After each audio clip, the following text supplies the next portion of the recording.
আজকার কিছু আলোচনা করব সূরা ইয়াসিন সম্পর্কে। সূরা ইয়াসিনের ফজিলত সম্পর্কে বর্ণিত আছে, রাতে শোয়ার পূর্বে সূরা ইয়াসিন পড়ে শুইলে নিপাপ অবস্থা ঘুম থেকে জাগ্রত হবে। এই সূরা ইয়াসিন একবার পাঠ করিলে 10 খতম কোরআন পাঠের সওয়াব লেখা হয় ও পাঠকের সকল গুনাহ মাফ হয়ে যায়।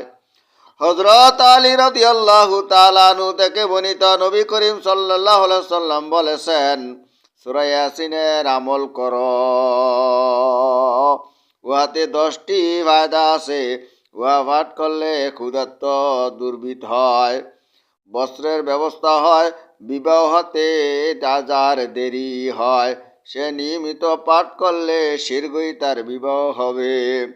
ভয় এবং বিপদগ্রস্ত ব্যক্তি পাঠ করলে ভয় ও বিপদ থেকে রক্ষা পাবে। কোনো ব্যক্তি কারাগারে আটকাইয়া পড়িলে শীঘ্রই মুক্তি পাবে। মুসাফির পাঠ করলে বন্ধু পাবে এবং হারিয়ে যাওয়া জিনিস ফিরে পাবে। মুমূর্ষু ব্যক্তির পাশে পাঠ করলে মৃত্যু কষ্ট সহজ হবে। রোগান্ত ব্যক্তি পাঠ করলে রোগ আরোগ্য হবে।